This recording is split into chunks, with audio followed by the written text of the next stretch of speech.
Mutlu günler sevgili izleyenler. Kıbrıs'ın Sesi TV 2020 ekranlarında Gündem Özel programında Diyalog Medya Genel Yayın Yönetmenimiz Sayın Reşat Akar'la birlikte sizlerleyiz. Evet, Covid gündeminde önemli gelişmeler var. Bulaşıcı Hastalıklar Üst Komitesi yeni kararları açıkladı. Güncellenen kararlara göre gece kulüpleri, barlar, diskolar, kulüpler vesaire birçok yere aşısız müşteri kabul edilmeyecek. Ayrıca 10 Ağustos'tan itibaren kapalı turizme de son verileceği belirtildi. Tabii başka kararlar da var, değineceğiz. Bu arada aşıda rakamlar açıklandı. Sağlık Bakanı Ünal Üster 280.502 doz aşı yapıldığını, yaklaşık 125.000'inin ise ikinci dozu da tamamladığını belirtti. Ama merak edilen sorular var. Hem aşı uygulaması ile ilgili hem de açıklanan kararlarla ilgili. Dolayısıyla bugün Sağlık Bakanı Ünal Üster de yayınımıza bağlanacak. Kendisine sorularımızı yönelteceğiz. Siyasi gündeme bakacak olursak Demokrat Parti'den Afet Özcafer dün belirttiği gibi bugün istifasını sundu. Gerekçelerini de uzunca anlattı. Bir konu daha var. Onu da dün gündeme taşımıştık, pasaportlarla ilgili, hatırlayacaksınız. Evet, bu soruyu vatandaşa da yönelttik. Bakalım vatandaşlar neler söyledi. O röportajları da sizlerle paylaşacağız. Her zaman olduğu gibi hepsi ve daha fazlasıyla sizlerin de yorumlarıyla, sorularıyla programımıza başlıyoruz. Sayın Akar, merhaba.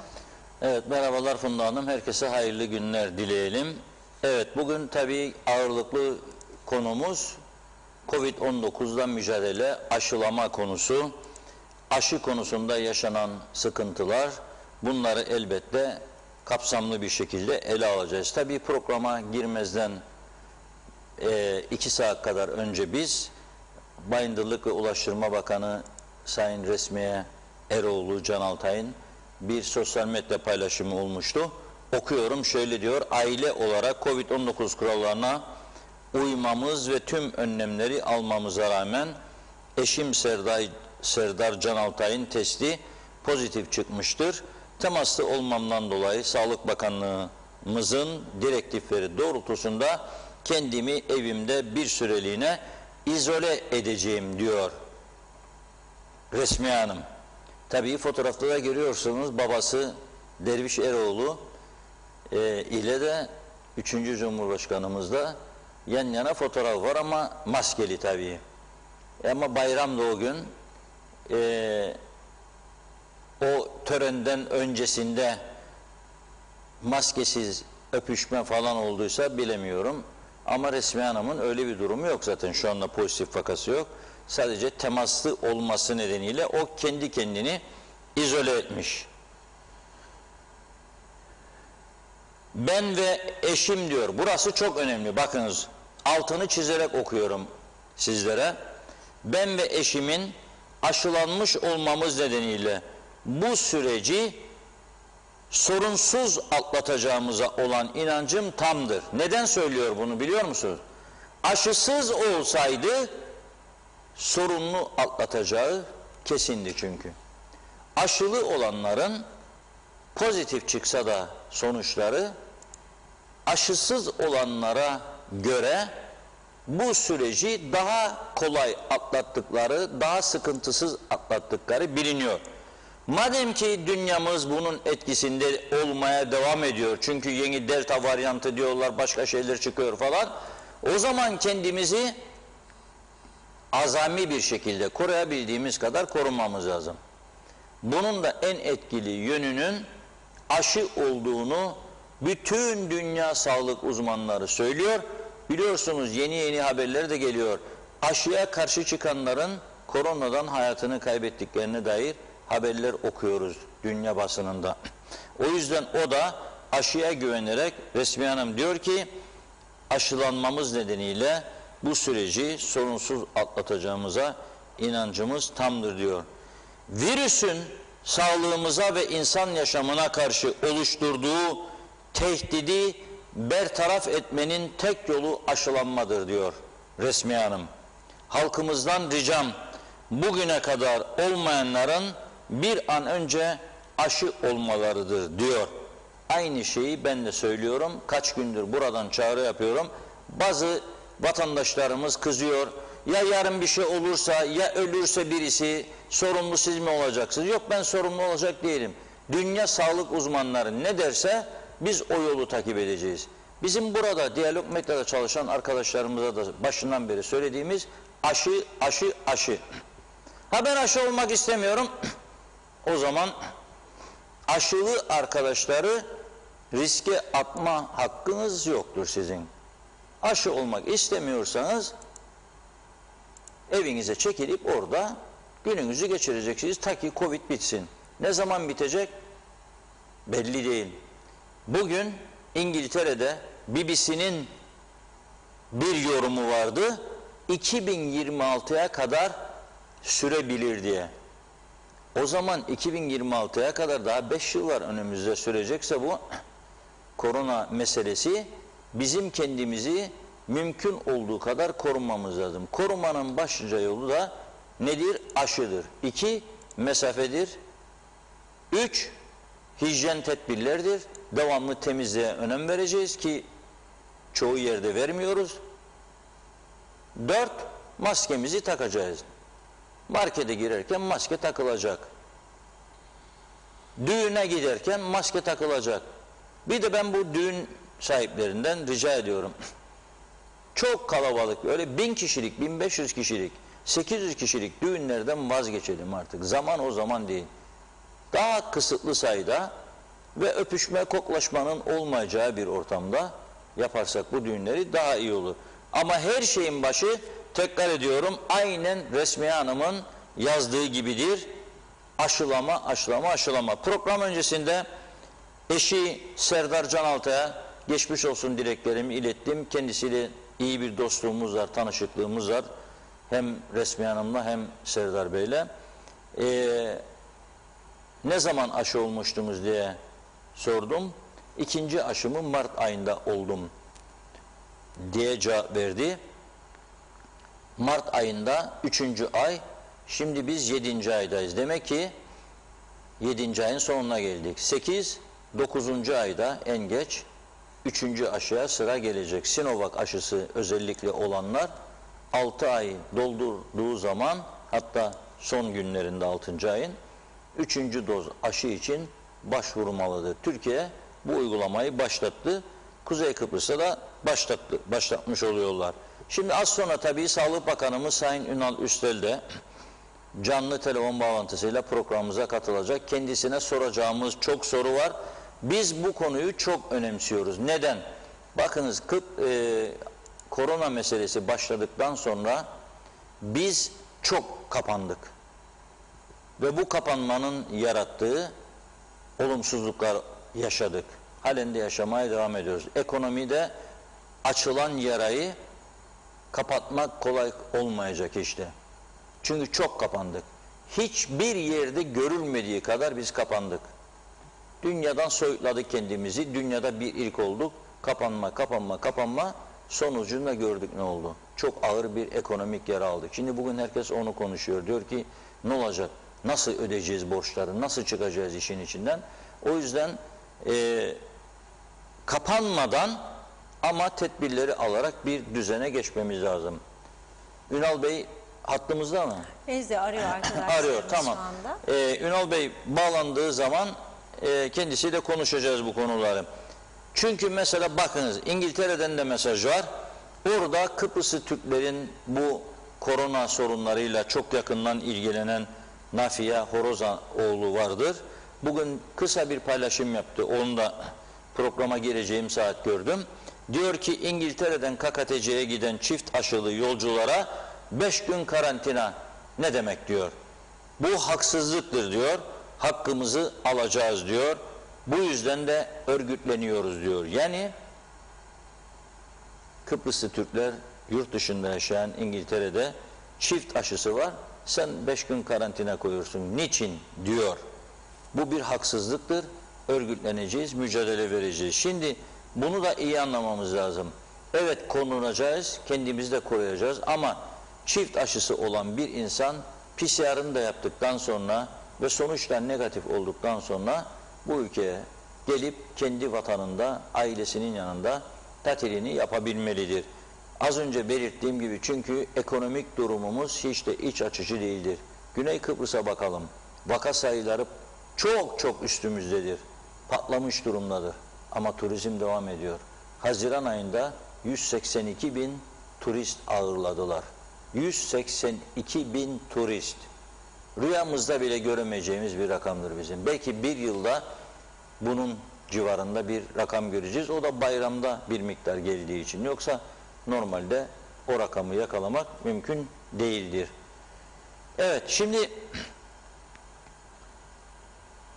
bu vaka sayılarının artması dolayısıyla da sosyal medyada büyük bir panik havası yaratıldığını da gözlemliyoruz. Üzücü bir durumdur. Şimdi elbette vaka sayılarının artması bize bazı mesajlar vermelidir. Nedir bu mesajlar? Daha tedbirli olmak. Ama çok değil, bir hafta öncesine gidelim. Konser olmuştu Lefkoşa'da. Bugün birçok arkadaş bunu da paylaştı sosyal medyada. Yani biz ekonomiyi kapatarak bir takım önlemler almaya çalıştık ama öte taraftan bir konser, orada yüzlerce insan iç içe girmiş vaziyette. Kimisi maskeli, kimisi değil. Onun görüntüleri de vardı Sezgin Madencioğlu'nda. O görüntüleri arkadaşlar bulursa ekrana getirmelerini rica edeceğim. Konser görüntüleri, 20 Temmuz konser görüntüleri. Bulacaklar. Neyse. Buna dikkat etmemiz lazım. Yani konser yapıyoruz, eğlenme, bayram kutlaması ama yüzlerce insan iç içe geçmiş durumda ve arada maskesiz birçok insan. Dolayısıyla bunlar olacak.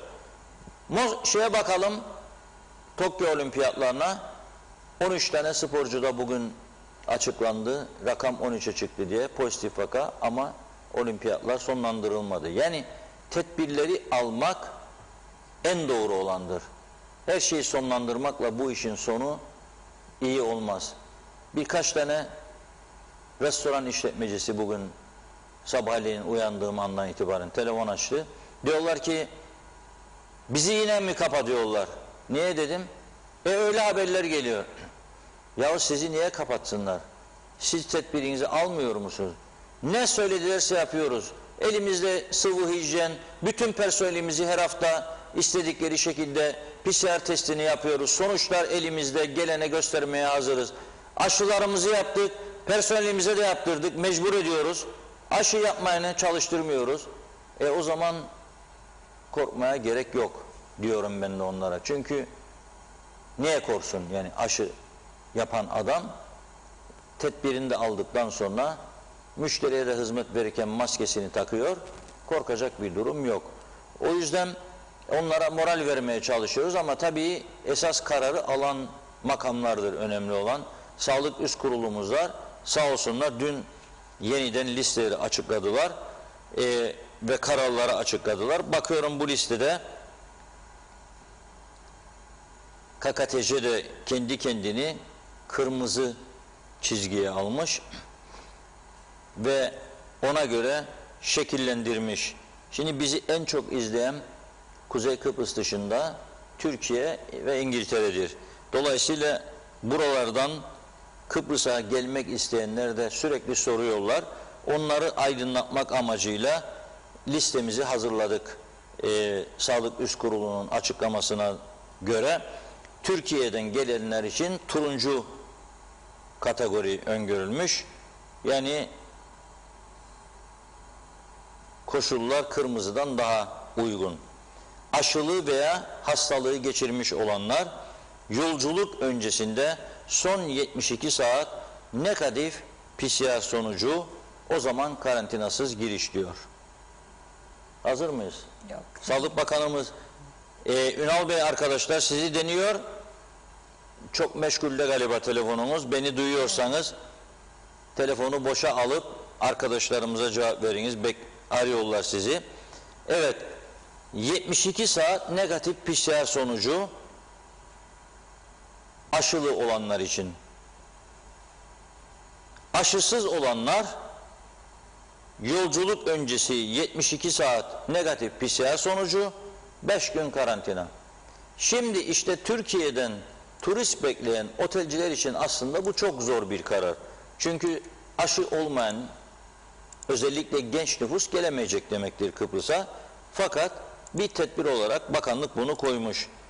Ve aşı olmayı teşvik amaçlı bir karar. Çünkü 200 dün Sağlık Bakanı Koca'nın açıklamasına göre henüz 22 milyon insan Türkiye'de aşılanmamış. Dolayısıyla aşılanmayı teşvik amacıyla da bu kararın önemi vardır diye düşünebiliriz. Ama aşı varsa karantinasız giriş şansı vardır. Hem aşı hem 72 saat içinde yapılmış negatif PCR testi sonucuyla giriş mümkün. İngiltere'den gelişler. İngiltere kırmızı listeye alındığı için aşılı ve hastalığı geçirmiş olanlar yolculuk öncesi son 72 saatlik negatif PCR sonucu 5 gün karantina. Burada duruyorum işte. 29 Temmuz'a kadar bu şartlar tabii yoktur. Bu ne zamandan itibarendir? Ağustos ayından itibarendir. Ama bu 5 gün karantina gerçekten İngiltere'den bilet almış, buraya gelmeye hazırlanan vatandaşlarımız için son derece üzücü bir karardır. Çünkü Ağustos son aydır. Eylül'de okullar açılıyor İngiltere'de. Eylül ayında buraya turist getirmek İngiltere'den kolay iş değildir. Yani kendi vatandaşlarımızı da turist olarak kabul edersek onların buraya taşınması çok önemlidir. Bu konuyu bir daha değerlendirmesi gerekir Sağlık Bakanı'nın diye düşünüyorum. Aşıyı yapmışsa adam 2 kez, aşısı tamam, kartı elinde, PCR'ını da yapmış, hadi sen ona bir daha Ercan'da antijen testi yap, 15 dakikada sonuç alıyorsun, bırak evine gitsin. Çoğunun burada kendi evi var zaten. Bırak gitsin ailesinin yanına, bırak gitsin otele gideceksin. Bunu bir kez daha değerlendirmelerinde fayda görüyorum.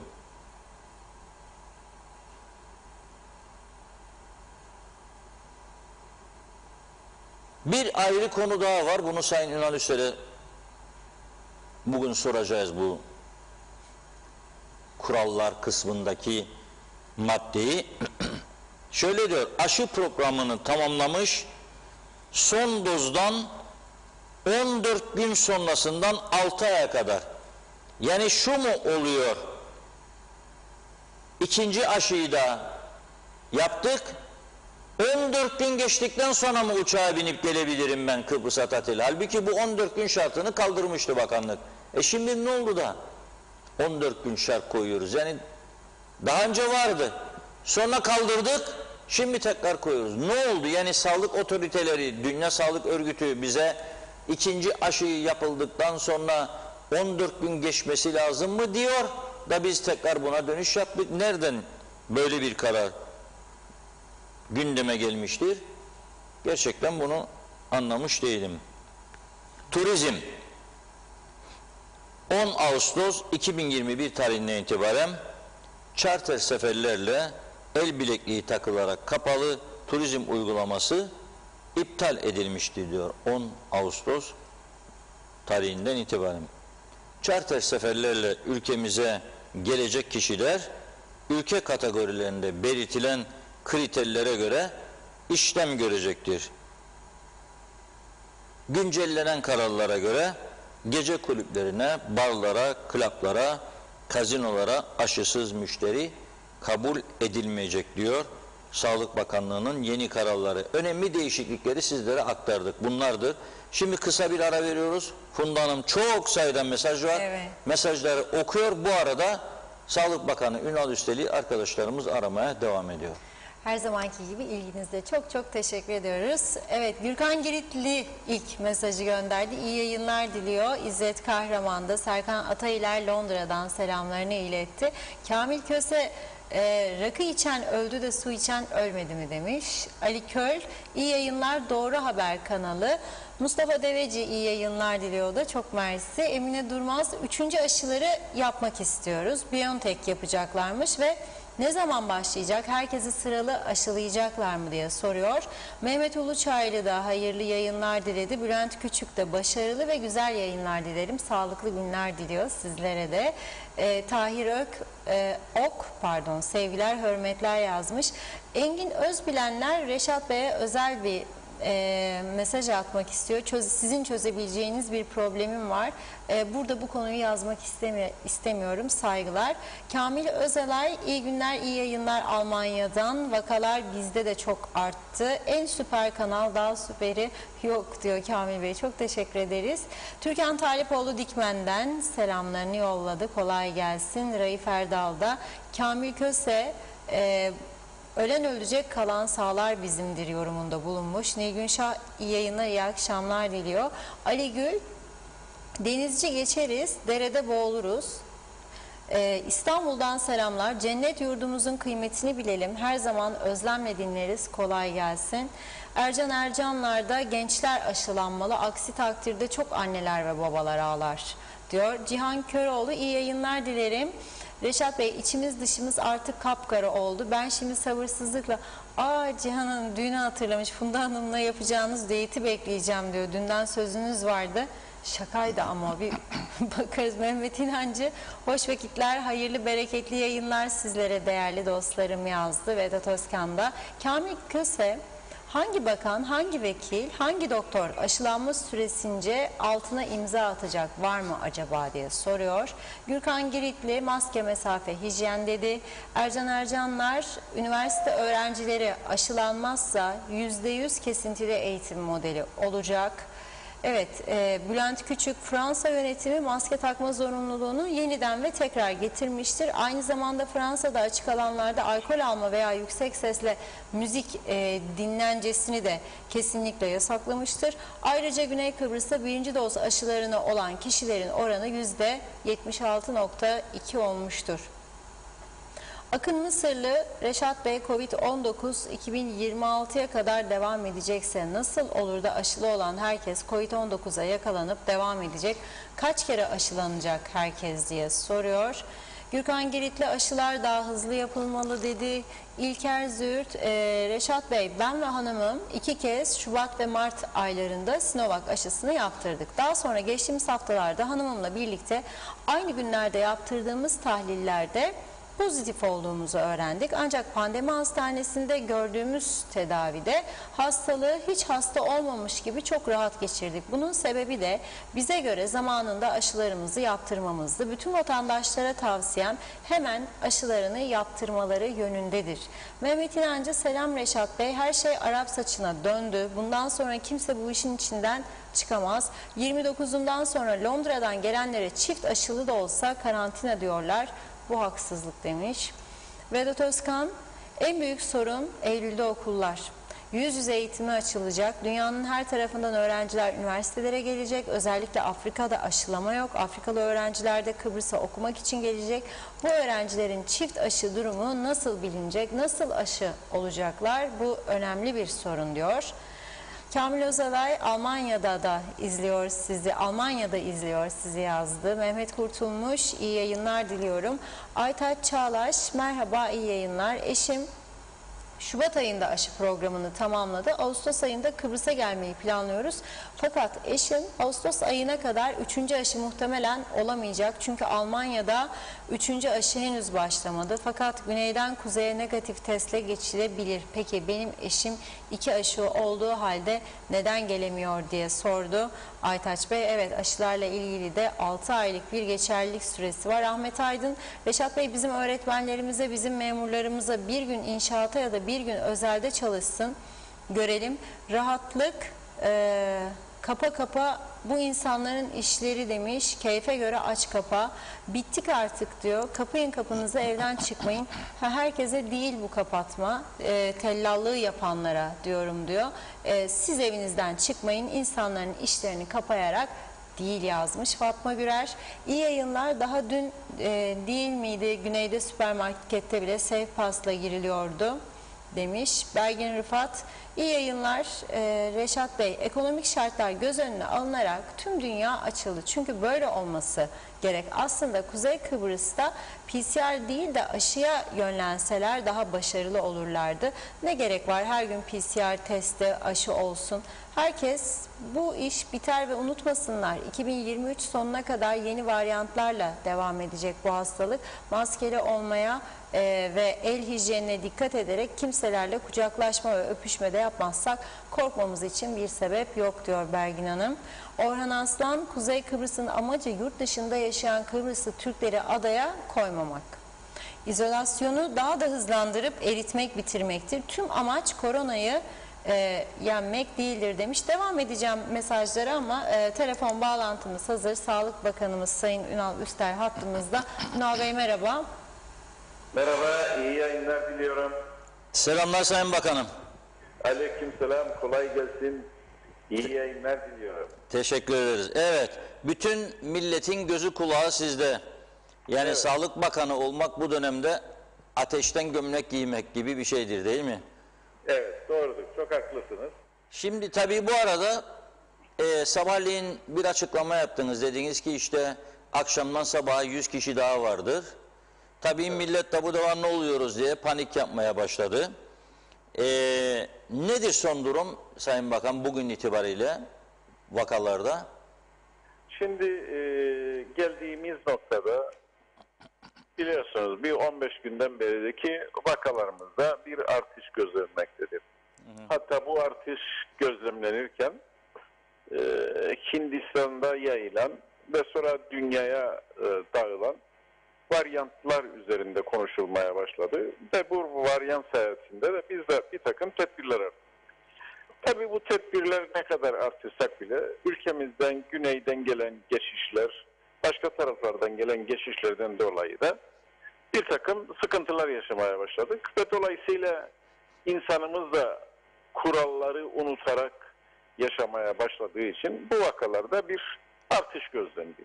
Özellikle baktığımız zaman her tarafa gerek klaplar olsun, gerek klaplar olsun, gerekse şans oyunlarının oynandığı yerler olsun, gerekse kapalı spor salonları olsun ve gerekse düğünlerimiz olsun. Maalesef koyduğumuz bütün kriterlerin dışında hareket edildiği için vakalarda bir artış gözlemektedir. Bu artışın önüne geçmek için de biz ekip arkadaşlarımızla birlikte çalışmalara devam ediyoruz. Ve bu çalışmaların neticesinde de dünkü vaka sayımızda 160 civarında bir vakanın orta yere çıktığını gördük. Ve bugün de ona yakın rakamlarda olacağım düşüncesiyle biz çalışmalarımıza devam ediyoruz. Ama biz bu rakamlar olduğu zaman hastanemize yatışa baktığımız zaman bugün 65 tane hastamız hastanemizde yatıyor. 6 kişi yoğun bakımda bulunuyor. Ve bu hastanede yatanların aşılama durumuna baktığımız zaman 25 kişi aşısız, 25 kişi aşılı ve 40 kişi de aşısız olmaktadır. Yoğun bakımda yakanlara da herkes aynı. 2 tanesi aşılı ve geri kalanlar aşısız. Yani aşısız oranı bu hastalığa yakalanmasında büyük bir pay vardır. Dolayısıyla biz insanlarımızı aşılatmak için ve bu vakaların önüne dur demek için devamlı çağrı yapıyoruz. Ve bu çağrıyı tabii sizlerden de medya kuruluşlarından da zaman zaman yardım istiyoruz. Bütün bunların dünyada bu salgın devam ederken tabii ki ülkemizde de devam edecek. Ama ülkemizdeki gerekli tedbirleri de alaraktan ve özellikle insanımızın sağlığını koruyaraktan ve sağlığı korurken de ekonomik dengeleri de kuraraktan götürmeye çalışıyoruz. Dolayısıyla ülkemizde devamlı test yapılması için ve antijen testleri yapılması için hem devletin kurumlarında yani hastanelerinde ve sağlık ocaklarında ve bizim oluşturduğumuz merkezlerde hem PCR hem antijen testleri yapılırken bir yandan da özel laboratuvarlardan hizmet alıyoruz. Hem antijen ve hem de bu hizmeti alırken PCR yapmaları için de hizmet alıyoruz. Neden? Çünkü bu tedbirlerle birlikte test oranını yükselttiğimiz için ve giriş çıkışları olacak yerlerde test istediğimiz için uzun kuyruklar oluştu. Ve bu uzun kuyrukları orta yerden kaldırmak için de ta önceden beri çalıştığımız ki 7 Haziran'dan beri özel laboratuvarlardan hizmet alıyoruz. Ve Evet. buna bizim web sayfamıza girerekten en yakın özel laboratuvara size randevunuz veriyor ve hemen gidip oradan testinizi yapıyorsunuz.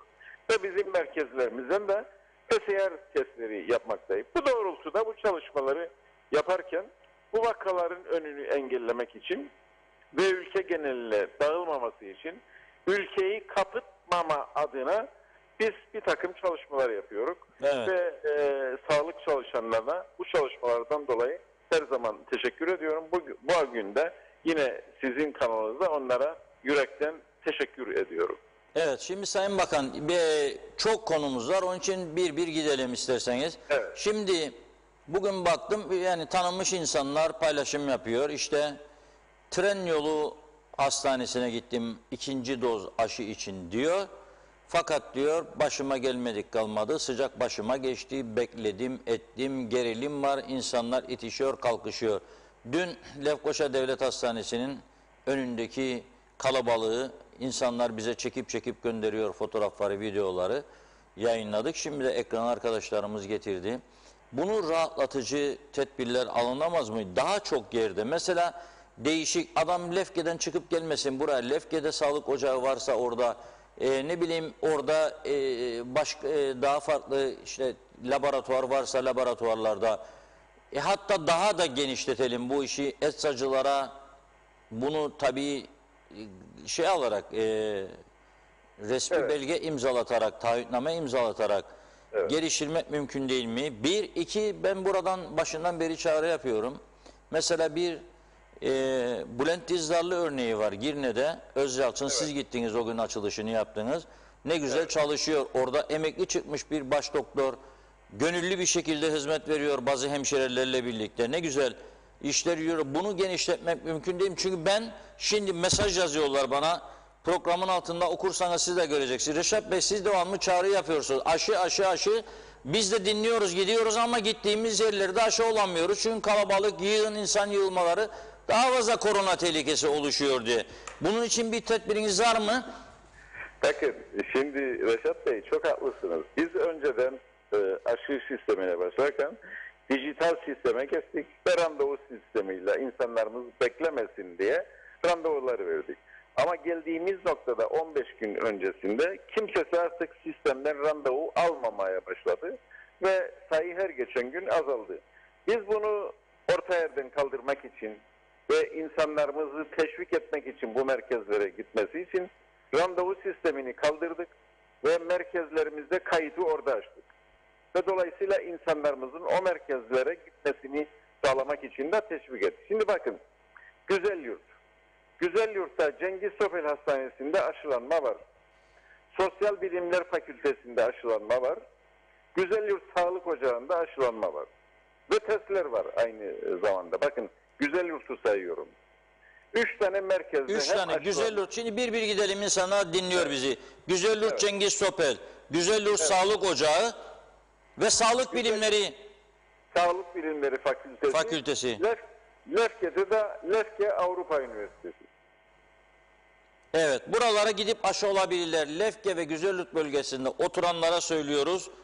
Evet. Güzelyurt Cengiz Topel Sağlık Ocağı ve Sağlık Bilimleri Fakültesine gidebilirsiniz. Lefke'de de Lefke Avrupa Üniversitesi'ne gidip aşınızı olabilirsiniz. Eğer oralarda yığılmalar olursa lütfen çekinmeden yazınız.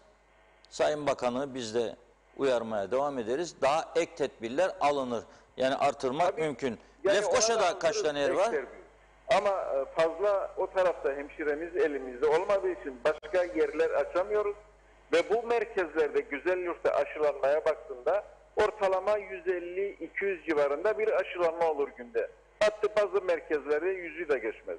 Şimdi bakın Lefkoşa'da Doktor Burhan Nalbantoğlu Hastanesi, Tren Yolu Hastanesi, Yakın Doğu Üniversitesi, Kulon Hastanesi ve buna bağlı bir takım özel hastaneler de bu aşılanma için hazır vaziyette insanlarımızı bekliyor. Doktor Şimdi- Burhan Albandoğlu, tren yolu, tren de deyince Tren hep aklıma Zeki Müren gelir. Böyle derdik ya çocukken, tren de bana derdi, o da öpsün seni Zeki Müren derdik. Allah rahmet eylesin. Şimdi yeni Yakın Doğu Üniversitesi, Kolon Hastanesi, 4 tane. Evet.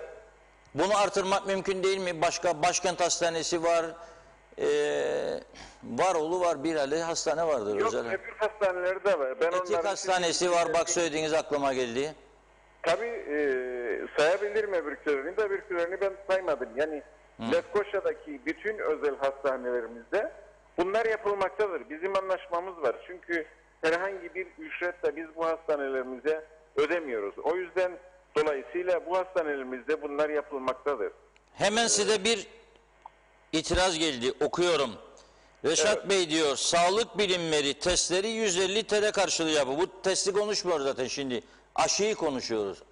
Öyle Evet. değil mi? Ha bu testlere de bir üst limit koyarsanız çok iyi olacak. Ben mesela 100 liraya yaptırıyorum.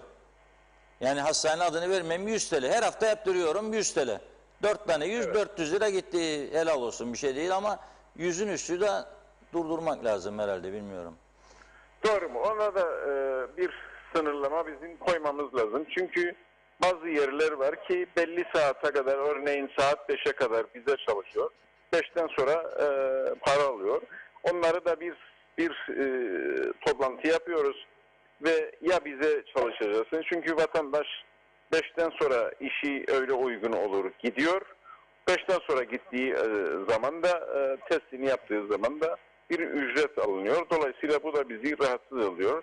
Yavaş yavaş insanımızdan bize bu itirazlar geldik sonra biz de o doğrultuda çare arıyoruz. Ve o çare üzerinde de bunları iyileştiriyoruz. Evet, ben bu vatandaşımıza hemen buradan cevap veriyorum. Sayın Bakan notunu almıştır. Biz de takipçisi olacağız. 100 TL sınırında bu işi durdurması lazım. Ekonomik kriz var.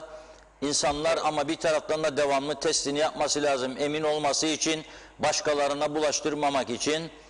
Başı ağrıyor şiddetli baş ağrısı geçirenlere tavsiye ediyorum. Bir de çok öksürenlere yapsınlar bu testi, korkmasınlar, erken tedbir alırlar. Ama 100 liranın üstü insanlara zor gelir. Bunu geçtik. Şimdi bütün Lefkoşa'da o zaman devlet ve özel hastanelere gidip bunu yaptırabilirler. Birçok hastane. Bunun isim listesini bize gönderirseniz Sayın Bakan, biz buradan her gün televizyonda böyle film şeridi gibi geçiririz bunları, gazetemizde de. Para falan da istemeyiz yani, yayın hakkı, telif hakkı falan. Yok, bunları evet, çok İnsanlar öğrenir. hazırlatıyorum ki duyuru şeklinde gönderelim size de, siz de insanlarımıza bilgi veresiniz ve hepsi bir merkezde toplanmasın. Toplanmasın. Buna biz hazırız. Mesela Evet. Girne'de nereye gidebilirler şu anda? Şimdi Girne'de bakın Akşişek Hastanesi var. Suat Günsel Hastanesi var. Özyalçın Aşı Merkezimiz var Girne'de ve Girne Amerikan Üniversitesi var. Evet. Bunu daha da artırabiliriz. Çünkü Girne'de çok yoğunluk var. Değil mi? Çok insan var Girne'de. Şimdi mesela Girne Amerikan'da pek bir kalabalık yok. Ama Özyalçın PCR merkezinde bir kalabalık var. Evet. Bir merkezlerde mesela Lapta'da vardır. Yani Lapta Sağlık Merkezi'nde de yapılıyor. Çamlıbel Sağlık Ocağı'nda yapılıyor. Çünkü Esentepe Sağlık Ocağı'nda yapılıyor. Yani bizim Girne'deki bulunan sağlık ocaklarında devam ediyor. Dikmen Sağlık Ocağı'nda aşılanma devam ediyor. Yani bu 4 merkezin dışında 4 merkez de büyük beldelerimizde de aşılanma devam ediyor. Aynı şekilde sağlık ocaklarında. Evet, bakın şimdi hemen mesaj geldi. Cihan Hanım sağ olsun acil servisten daha hızlı çalışıyor. Sordum diyor, Etik Hastanesi aşı yapmazmış diyor. Başka bir vatandaşımız diyor, bunlar özelden geliyor bana. Kesinlikle özel hastane yapmıyor. Artık ben, o da diyor ki bak ne diyor, ben aşımı Etik Hastanesi oldum. Arayıp diyor, ikinci dozu olmam gerektiğini derken benim telefon şeye girdi, kapalı yayına girdi. Evet, kesinlikle diyor, özel hastane yapmıyor. Artık ben ilk aşımı diyor, etik hastanede oldum. Arayıp ikinci dozu olmam gerektiğini söyleyeyim. Bana dedi ki artık bizde yapılmıyor demiş. Demek ki az önce Cihan Hanım'ın söylediğini bu vatandaşımız da, Çağan arkadaşımız da doğruluyor. Etik hastanesi... Bu bilgiler bize gelirse biz bunları bir gözden geçiriyoruz. Çünkü bunlarla bizim hepimizin protokolü vardır. Bir protokol yaptık ve bu protokol çerçevesinde biz bu aşılanmayı yapıyoruz. Yani dolayısıyla yapmayan hastaneler varsa ve yapmak istemiyor, onlar bize müracaat eder, bizim kendi sistemimizden çıkar. Evet.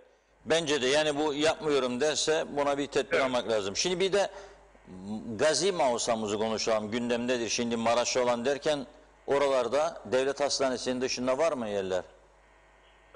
Devlet hastanesinin dışında Gazi Magosa'da yine Yakın Doğu Üniversitesi'nin oradaki dispanseri de aynı yapmaktadır. Mesela Konser Güven Hastanesi aynı şekilde, Mausa Tıp Merkezi aynı şekilde, Mausa Yaşam Hastanesi aynı şekilde aşılanmalarını oralarda yapmaktadırlar ve Maraş'taki sağlık ocağımız. Evet. Şunu sorayım size, elimizde aşı var mıdır, yeterli miktarda aşı? Elimizde yeterli miktarda aşı vardır. Aşıdan hiçbir sıkıntımız yoktur. Ve her istediğimiz zaman da ana vatanımızla yaptığımız bir projeksiyon çerçevesinde aşı bize geliyor. Aşıda bir sıkıntımız yok. Yeter ki insanlarımız müracaat etsin ama aynı merkeze yığılma olmasın. Değişik merkezlere dağılırsa çok daha sürekli bunu yapacağız. Zaten gördüğünüz üzere 2-3 gün var ki bu yığılmalar başladı. Neden de şunu da izah edeyim şuradan. Şimdi biliyorsunuz 2 doz Sinovac aşısı veya değişik aşılar yapan insanımız oldu. Ve özellikle sağlıkçılarımızı ilk aşıladığımız kesimlerinin bir tanesiydi. Dolayısıyla 2 Sinovac yapana şimdi Dünya Sağlık Teşkilatı'nın, Avrupa Sağlık Teşkilatı'nın ve ana vatanımız Türkiye Cumhuriyeti'nin Sağlık Bakanlığı'nda yayınladığı bir takım genelgeleriyle 3. dozu BioNTech aşısı olursa daha etkili olur dendi ve bize de bir miktar BioNTech aşısı geldi ve bunu öncelik sağlıkçılarımıza yapıyoruz. Yani 3. dozu sağlıkçılarımıza yapıyoruz. Dolayısıyla bazı vatandaşlarımız da BioNTech aşısı bekledikleri için herkes bir hücum yapıyor. Yalnız şunu söyleyeyim, 3. doz BioNTech aşılarımız sağlık çalışanlarımız içindir. Bütün sağlık çalışanlarımıza 3. dozu BioNTech yapıyoruz ve bunun arkası BioNTech'e getireceğiz ki ondan sonraki yaş grubuna göre ve riskli sektörlere göre bütün sektörümüzü 3. doz BioNTech veya Sinovac aşısı ne bulursak onu aşılama hedefindeyiz. O yüzden bir takım merkezlerde bu yığılmalar var. Şimdi Nalbantoğlu'nda BioNTech aşısı da yapıldığı için insanlarımız da oraya hem Sinovac aşısı yapması için hem BioNTech aşısı yapması için müracaat ettikleri için bir yığılma gözlendi. Ama bir sağlık ocaklarında tek Sinovac yapıldığı için oralarda bu yığılmalar yoktur. Onun için insanımız BioNTech aşısı 3. doz olacağından 2. doz veya 1. dozları ilçe merkezlerin dışındaki sağlık ocaklarına da giderlerse kaydını oradan yaptırıp yapabilirler. Bu merkezlerdeki beklememeleri lazım. Çünkü Sinovac aşısı 2 doz yapan sağlıkçılarımıza biz Cuma'ya kadar bitirmeyi hedefliyoruz. 3. dozu BioNTech yapıyoruz. Onun için Nalbantoğlu'nda bir takım kuyruklar oluşmaya başladı. Akçiçek'te kuyruklar oluşmaya başladı. Çünkü BioNTech aşısı Nalbantoğlu, Girne, Akçiçek, Gazi Magusa Devlet Hastanesi ve İskele'de olduğu için 4 merkezde BioNTech aşısı yapılır ve bütün sağlıkçılarımız da oraya toplandığından dolayı bir yığılma gözlendi. O yüzdendir. Yoksa normalde keşke insanımız gitse, biz bunu daha da çoğaltmaya hazırız. Hemen hemen ülkemizin her tarafına da aşı merkezleri oluşturma yolunda da çalışma yapıyoruz. Keşke insanımız aşıya rağbet görsün, gençlerimiz aşıya duyarlılık göstersin ve aşı merkezlerine gitsinler. O yığıldık sonra bize şef verir, zevk verir ve daha hızlı çalışıyoruz. yeni merkezler de ortaya çıkarmış bulunmaktayız. Şimdi bir hep özelden yağıyor mesajlar bana. Diyor ki Tayfun Bey bugün diyor 10.30'da diyor Lefkoşa Doktor Burhan Nalbandoğlu Hastanesi'ndeydik diyor. 11'de bize dediler ki kayıt işlemi durmuştur. Bu şekilde yavaş giderse bu aşılama bu yaz olmayacak diyor. Yani biraz bu işleri hızlandırmak lazım. Şimdi ben açık ve net sorayım size. Yarın 10 tane doktor bulursam ben Reşat Akar olarak emekli çıkmış 20 tane de hemşire bunlara görev verir misiniz? Yer de göstereceğim. Falan yerde. Bakın bu Atatürk Spor Salonu var ya Lefkoşa'da. Evet. Bomboştur salonları. Hiç kimse yok. Yani ben her gün gidip geldiğim için biliyorum. Hatta çöplük olmaya başladı. Giriş çıkışı denetleyen yok, bakan yok diye çöpleri giden döküyor. Spor kompleksi yazık milyarlar gitti oraya mesela. Orada salonlar var Sayın Bakan. 2 doktor, 3 doktor, 10 tane hemşire koydum. Tak tak tak gitsin bu işler. Yapamaz mıyız bunlar yani? Reşat Beyciğim maalesef ne doktor fazlamız var ne hemşire fazlamız var. Devamlı istiyoruz Maliye Bakanlığı'ndan alamıyoruz. Elimizdekilerle ancak bunları yapıyoruz. Biz çağrı da yaptık. Bize gönüllü çalışmak isteyen varsa gelsinler açalım. Hı hı. Ama maalesef gelmediler. Alamadık. Hemşire de daha fazla alamadığımız için bunlarla çırpınıyoruz ve devamlı da bu konularla Maliye Bakanlığı'la devamlı isteğimiz vardır ve devamlı bir sıkışıklığımız vardır. Maalesef elimizde yeterli hemşire ve yeterli doktorumuz yok ki yeni merkezler açalım. Kaç tane hemşire ve doktor ihtiyacınız var acil? Şimdi bakın yani 20 tane doktor olursa 10 tane de hemşire olursa 2 merkez daha 3 merkez daha ben faaliyete sokarım Lefkoşa'da. 20 doktor 10 hemşire mi istiyorsunuz? Evet. Yoksa hemşireler daha çok mu olmalı? Hemşire de yani bakın ne kadar fazla sayı olursa ben o kadar elim rahat olur, o kadar rahat çalışırım. 20 doktor olursa, 40 hemşire olursa çok daha rahat çalışırım. Çünkü hemşirelerin bir kısmı kayıt yapacak, bir kısmı da iğnesini yapacak ama iğneler, aşılar doktor kontrolü altında olması lazım. O yüzden doktorun ve hemşirenin daha yüksek rakamlarda olursa bizim kolumuz o kadar daha rahat olur. Varsa gönüllüler biz yer vermeye veya sizin göstereceğiniz yerlerde derhal aşılanmaya başlatma gibi bir düşüncemiz vardır. Hemen geri kalan oluşumu da biz yapmaya hazırız. Evet, ben de buradan çağrı yapıyorum. Sayın Maliye Bakanı, fazla mesaileri ödedim 9 milyoncuk diyorsunuz bize. 4 milyoncuk, 5 milyoncuk paralar gidiyor. Ya biraz kısın bunlardan da alın bu doktorları, hemşireleri. İnsanların hayatıyla oynuyoruz burada. Çok önemli. Biliyorsunuz program başında bilmem bizi dinleyebildiniz mi? Resmiye Hanım da yani Ulaştırma Bakanımız kendi kendini izole etmiş. Eşi pozitif çıktığı için çağrı yapıyor. O da diyor ki aşı diyor.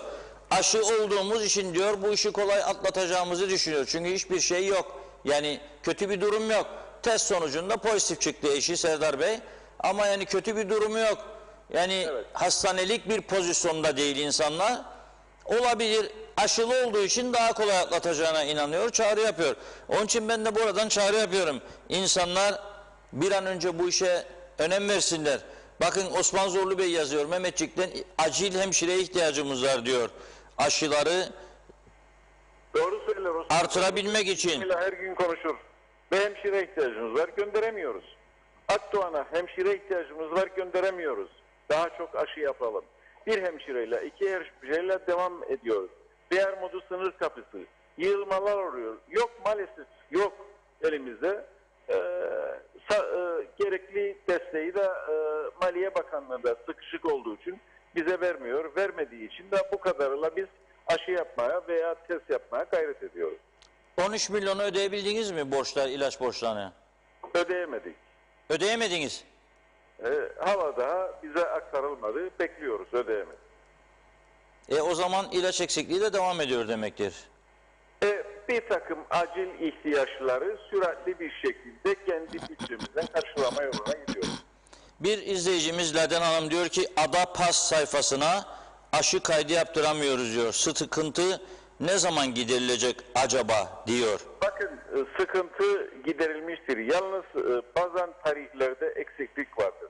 Böyle bir sıkıntısı olan insanlarımız bize müracaat etsinler, buraya gelsinler. Bizim burada 2 tane ofisimiz var ve buraya müracaat etsinler. Aşı kartıyla biz buradan Adapazarı hemen yüklemelerini yaptırıyoruz kendilerine. Evet, Adnan Bey diyor ki ben bugün diyor 2 dozu kolon hastanesinde yaptım. 2. dozu demek ister. Sabah diyor diş için tren yolu merkezine gittim. Eşim 2 aşı için gitti. 3 defa kavga çıktı orada diyor. Yani herhalde sıkışıklıktan dolayı kavga çıkıyor. Dolayı. Bir vatandaşımız diyor. Dediğim gibi BioNTech aşıları da olduğu için bir açık sıkışıklık ondan kaynaklandı. Aşı kartına mühür vurulur mu diyor. Neden vurulmuyor diyor aşı kartına. Nasıl kanıtlayacağım diyor aşı olduğumu. Kartın üstünde mühür yoksa diyor. Vurulması lazım değil mi? Kartın üstünde mühür vurulursa da olur ama vurulmazsa barkodları vardır, aşıların üstünde yapıştırılır. Ha, o barkodlar geçerlidir. Tabii barkodlar geçerlidir. Onları bize müracaat etsinler. Biz buradan hemen onları Adapazarı'na işliyoruz. Gençler diyor Johnson & Johnson aşısı istiyor diyor. Onları teşvik etmemiz lazım madem ki diyor bir izleyicimiz. Var mı elinde bakanlığın Johnson & Johnson? Şu anda yok. Talep ettik. İnanırım ki önümüzdeki günlerde gelecek. Avrupa Birliği değil mi Johnson & Johnson? Evet, evet. Onlardan talep ettik. BioNTech'ler bize artık Türkiye'den mi geliyor yoksa o da mı Avrupa? Yok. BioNTech ve Sinovac'lar ana vatanımız Türkiye Cumhuriyeti'nden geliyor. Hem BioNTech hem Sinovac. Evet. Şimdi evet. 2 doz Sinovac oldum ben. 6 ay dolduğunda gene Sinovac olma şansım var mı? Sinovac'da olma şansınız var. BioNTech'te olma şansınız var. BioNTech'te olma. Bunu yani siz Türkiye ile birlikte yürütüyorsunuz değil mi bu politikayı? Birlikte yürütüyoruz. Ana vatanımızla birlikte yürütüyoruz. O zaman yani Sayın BioNTech Bakanımız olmasında bir Fahrettin Koca'yla mahsur yok. Hemen BioNTech konuşuyoruz. olmasında yani 2 Sinovac'tan sonra BioNTech olmasında bir mahsur yok değil mi? Yoktur. Ben 2 Sinovac'tan sonra bir BioNTech oldum. Bana bir şey olmadı. Evet. Peki aşı konusunu burada başka konulara geçmem lazım. Bir iki sorum da olacak size.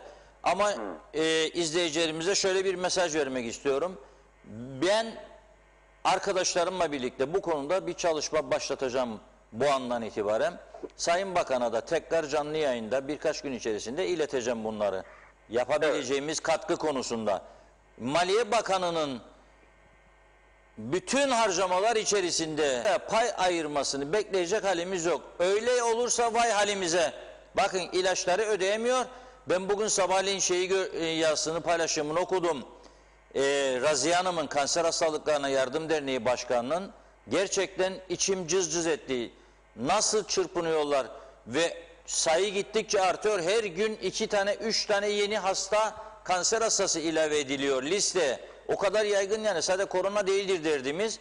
Para bulmaya çalışıyorlar. Hemşire para ödüyorlarmış hastanedeki kendilerine ait doktorları ve hemşireyi devlet değil onlar ödüyor. Dernek olarak ve para toplamaya çalışıyorlar, yardım toplamaya çalışıyorlar.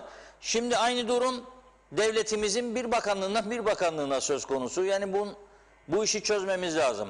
Ticaret odasına da buradan çağrı yapıyorum, sanayi odasına da, İşatına, mişatına, müsiyatına bu işin başka şakası kalmadı.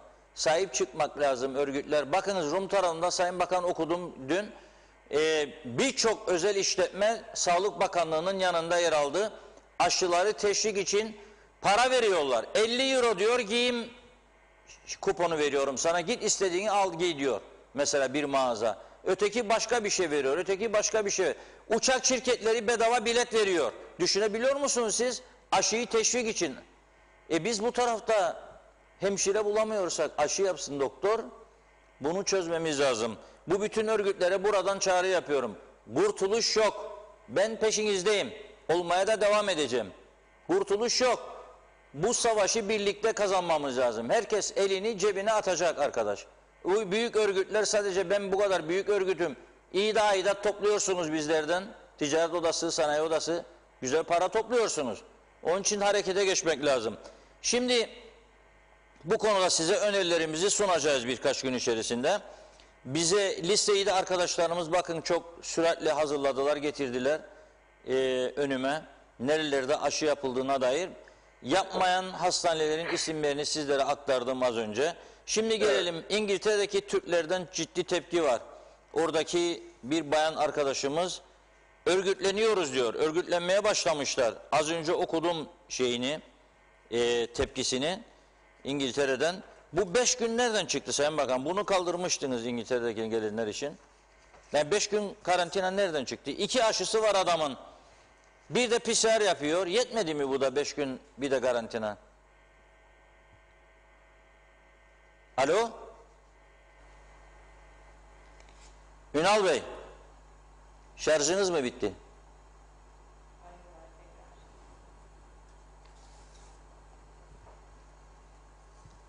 Ünal Bey telefonda konuşmaktan sağ olsun şarjı bitti zannediyorum.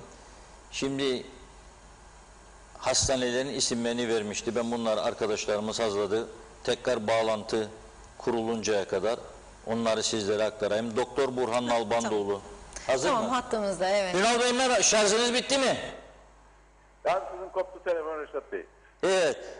Size bir daha Ekstra'dan telefon almak lazım zannederim. Çünkü çok yoğunsunuz. Evet. Vatandaş da haklı olarak sizi arıyor. Şimdi aşı konusunda size önerilerimiz olacak dedim. Son sözlerim buydu. Yalnız İngiltere'yi şöyle düzelteyim. İngiltere'ye geçtik. Bravo.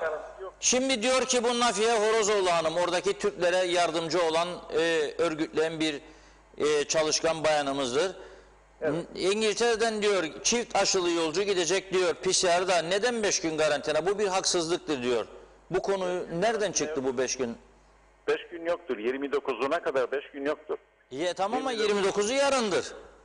29'u yarın tekrar değerlendirecek İngiltere. Çift aşılılara yoktur. İngiltere'yi tekrar teyit edeceksiniz. Evet. Çünkü bakın bir devamlı izleyicimiz, dostumuz yazıyor bana, Hüseyin Arslan Bey diyor ki Reşat Bey diyor, oğlum, gelinim diyor 31'inde 4 tane de torunum geliyor diyor. Evleri var, 2 aşı oldular, 2000 sterlin de para ödediler. Bunlar şimdi karantinaya mı gidecek? Eğer doğruysa diyor, söyleyeyim de Rum tarafında otel ayırsınlar diyor. Ne dersiniz buna? Yok biz ama insanlar herhalde üst kurul kararlarını okumadılar. Üst kurul kararlarında İngiltere'den 29'una kadar dedik. 29'unda tekrar üst kurul toplanacak ve açıklayacak İngiltere. 29'undan sonra Tekrar değerlendirecek üst kurul İngiltere, biz vatandaşımıza ve İngiltere'de yaşayan insanlarımıza şu anda karantina yok. evet. Şimdi bir de 2 tane aşı oldum diyor bir vatandaş. Bak bu çok önemliydi. Ama diyor pozitif çıktım diyor. Ondan sonra 6 ayın dolmasını bekleyeceğim yoksa hemen aşı mı olmam lazım? Yok. 6 ay beklemesine gerek yok. Negatife döndüğü zaman gelebilir. Negatife döndüğü zaman gelebilir. Tabii negatife döndüğü zaman gelebilir. Peki Sıkıntı şimdi yok. Türkiye'den de şartları açıkladınız. Tabii bizim ekonomik açıdan bağlı olduğumuz tek yer Türkiye'dir. Yani Türkiye'den turist gelmezse bu ülke ayağa kalkamaz. Doğrudur. Şimdi son dönemde de gördük ki bu şeylerin, koronanın yayıldığı yer daha çok kendi içimizdedir. Yani 20 Temmuz akşamının görüntülerini arkadaşlarımızdan biraz önce rica ettim, şimdi bulmuşlar, gösterecekler. İnsanlar bir konserde iç içe geçmiş olan, bu düğünleri nasıl? Bakın ekrandadır. Şimdi sizin yanınızda televizyon varsa görürsünüz. Evet. Konser gecesiymiş bu. Bu kadar iç içe insanlar, yarısı maskeli, yarısı maskesiz. Bir de düğünler meselesi var. Düğünleri nasıl kural koyuyorsunuz ama nasıl kontrol ediyorsunuz bu düğünleri? Edebiliyor musunuz? Biz etmeye çalışıyoruz kendi imkanlarımızla ama sıhhiye memurlarımız da az olduğu için ilçe emniyet kurullarından da destek alıyoruz. Yerel idarelerden de destek alıyoruz ve yerel idareler de denetliyor oraları. Ama bazen yetersiz kalıyoruz. O da bir doğrudur denetlemede. Burada işletme sahiplerinin de buna özen göstermeleri lazım. Otellerin de buna özen göstermeleri lazım ki büyük topluluk olan yerlerde veya partilerde biz dünkü üst kurul kararlarımızda da bunları 2 metrekareye bir insan olarak sınırladık ki sırf kontrol edilsin ve bazı bulaşın çok olduğu yerlere de aşısız insanların girilmemesi için bazı tedbirler aldık. Örneğin barlar, kulüpler ve kapalı turizm yapan otellerdeki şans oyunlarına girişte aşılı veya aşısız girebilir. Ama açık olan otellerimizde şans oyunlarına gireceği zaman aşı şartı koyduk. Sırf aşıya teşvik edelim ki insanlarımız aşıya müracaat etsin ve aşılansınlar. Bu yüzden çünkü baktığımız zaman 18 yaş ve 40 yaş arasındaki bulaş bayağı bir yüksek rakamlardadır ve bu yüksek rakamların olduğu yerleri de tespit ettik istatistik verilere göre. Bu yerlere dedik ki bundan sonraki süreçte aşılı olmayanlar bu yerlere giremeyecek ve düğünlere de 72 saat önceden birinci derece akrabalara PCR testi koyduk. Onun dışında buraya gelenlere de en azından bir test yapıp da gelmelerini istiyoruz ki sosyal mesafeyi ve maskeyi de koruyaraktan öpüşmeyi, kucaklaşmayı orta yerden kaldıraraktan ki daha çok bu salgının önüne geçmiş olalım. Bu doğrultuda bir takım kararlar ürettik ve bu kararlar çerçevesinde de yarın tekrardan bu kararları gözden geçireceğiz ve burada eksik veya gözden kaçan konular varsa da onları tekrar değerlendirip tekrar kamuoyuyla da yarın bunu duyuralım. 1102 numara cevap vermiyor. Ne işe yarar bu hat soralım diyor. 1102 1102 vermiyor mu? Bakın cevap veriyor ama inanın bazen telefonlar kilitleniyor. Benim telefonum da kilitleniyor. Çünkü orada bekliyor. Öbür telefonlardan konuştuğu için 14 saat birden devrededir. Dolayısıyla 13 saat devredeyken veya 14 saat devredeyken arıyorlar ve 1102 cevap veremiyor. Beklemededir.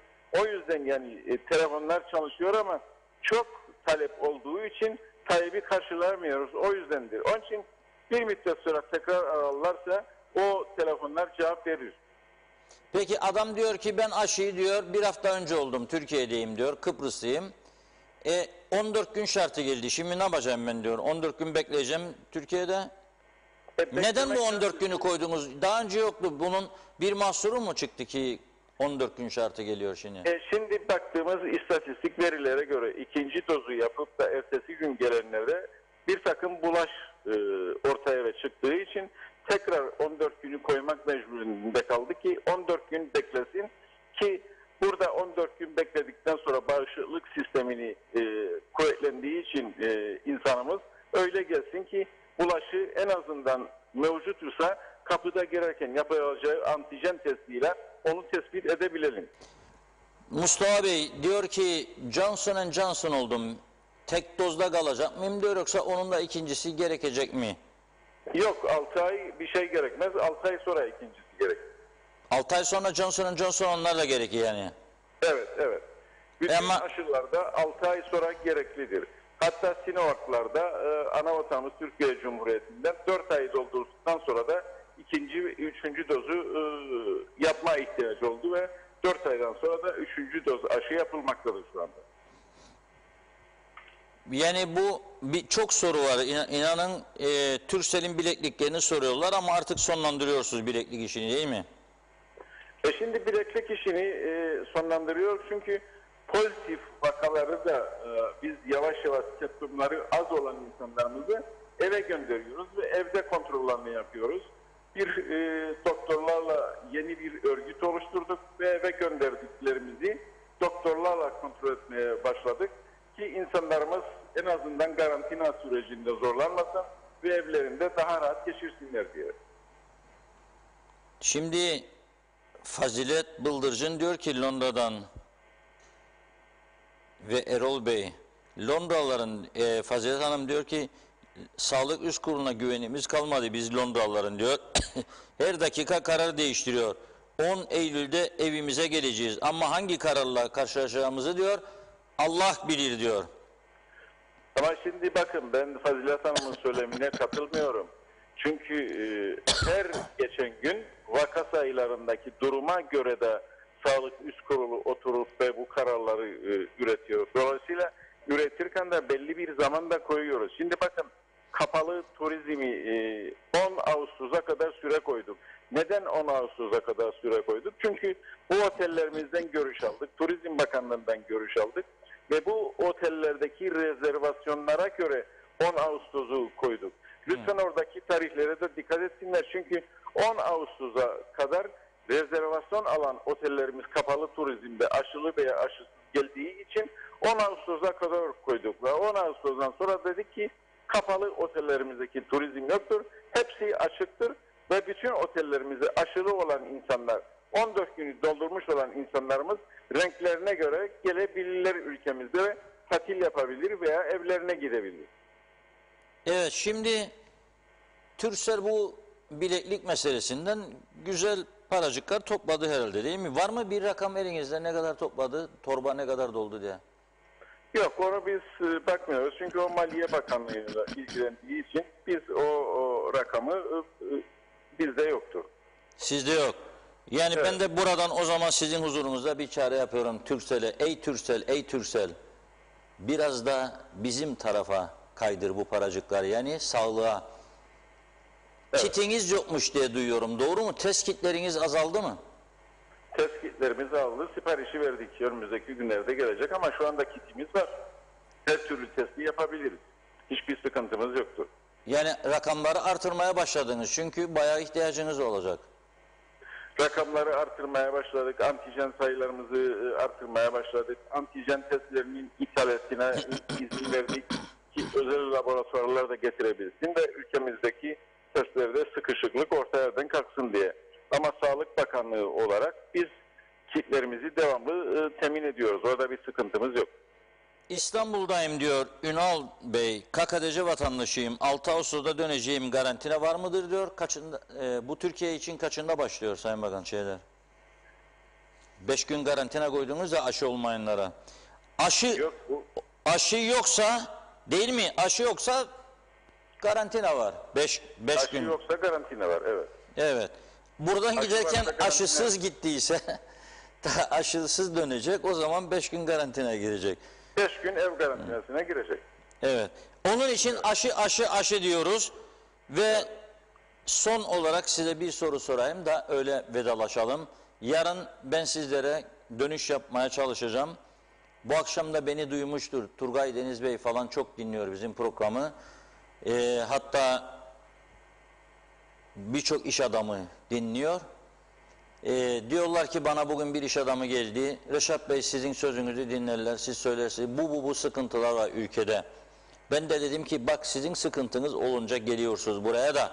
Bu ülkenin sıkıntıları var. Siz de biraz iş adamları birleşin, açın bu ülkenin önünü dedim o arkadaşımıza da. Açın çünkü ihtiyaç var. Yani öyle bir süreçten geçiyoruz ki ihtiyaç var. Herkesin kenetlenmesi lazım.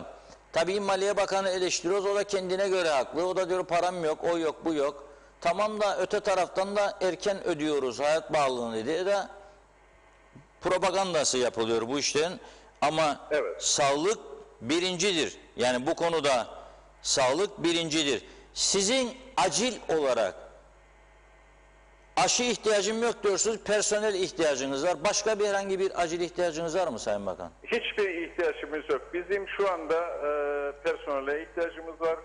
Gönüllü insana ihtiyacımız var. Çalışmak isteyen varsa bize müracaat etsin. Biz hemen onlara görev veriyoruz ve yeni yerler de devreye sokmaya biz hazırız. Evet, çok teşekkür ediyoruz katıldığınız Ben için. teşekkür ediyorum. Sağ olun. Güzel fırsatı verdiğiniz için de buradan kamuoyuyla bunları paylaştığımız için. Çok sağ olun, teşekkür ediyoruz. İyi günler. Evet, Sayın Bakan'ı birlikte dinledik Ünal Üstel Bey'i. Funda Hanım da bana fena bakıyor. Dans etmeye vakit yok, olmayacak bugün çünkü çok uzun sürdü bakanla konuşmamız. Ama bir müzik belki dinletiriz size. Sağlıkla konuştuk ya, bir sağlıkçı arkadaşımızın, bir diş doktoru arkadaşımızın santurundan bir müzik dün yayınlayacaktık. Listedeydi Hüseyin arkadaşımızın ama bugüne bıraktık. Biraz size mesajlarda yer vereyim ama aşı olanların bir kısmını ben okudum zaten. Aynen öyle, takip ettim. Evet, birçok soruyu dile getirdiniz. Ben olmayan farklı mesajları biraz Aşıların dışındakileri. evet, okuyayım. Sonrasında böyle bir müzik arası verelim. Orhan Aslan, Kuzey Kıbrıs'ın amacı yurt dışında yaşayan Kıbrıslı Türkleri adaya koymamak, izolasyonu daha da hızlandırıp eritmek, bitirmektir. Tüm amaç koronayı bahane edip bu bir taktik ve de teknik hareketlerdir. İsteyen buna katılır, istemeyen de katılmaz. Gerçek olan budur diyor. Enver Taşer, iyi yayınlar Funda Hanım, Reşat Bey. Ülkeye gelen turistlere yapılan test, aşı ve karantina baskısının yarısını buradaki insanlara aşı yaptıracaksınız diye kullanılsaydı eminim aşısız insan kalmazdı. Düzlüğe ve normale dönmemiz için aşı olmamız gerek. Tekrar kapanırsak biteriz diyor izleyicimiz. Arın Taşarkan yazdı. Kuzey Kıbrıs Atatürkçü Hareket Derneği Genel Başkanı. Bugün Kuzey Kıbrıs Sağlık Bakanlığı PCR test merkezi Girne kazasına bağlı Karakum'da PCR testimi yaptım. Fazla sıra beklemedim, tüm halkımıza çağrı, 7 günde bir PCR test yapmalıyız.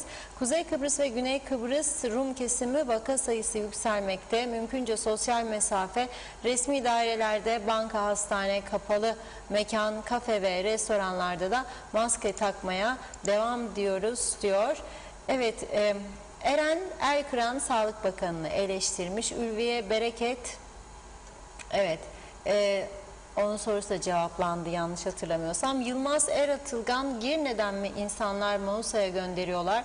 Bu insanlar evlerine nasıl gidecek düşünen yok. 350 lira yol parası, Mausa Girne ne yapacağız demiş. Evet, Murat Ekler, Reşat Bey, ben Kuzey Kıbrıs vatandaşıyım. Oğlum 2 sene önce Yakın Doğu'da hemşirelik okudu. Yaşı 18'i geçti diye kimlik alamadı. Yakın Doğu'da kimliği yok.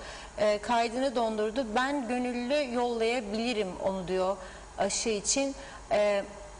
Ayşıl Nil'den, Reşat Bey, Lefkoşa Türk Belediyesi mevcut hemşireleriyle kurduğumuz aşı merkezinde başarılı bir şekilde aşı yapıyorlardı demiş. Zehra Curcioğlu, bu sıkıntıları dinledikçe birden saray aklıma geldi dedi.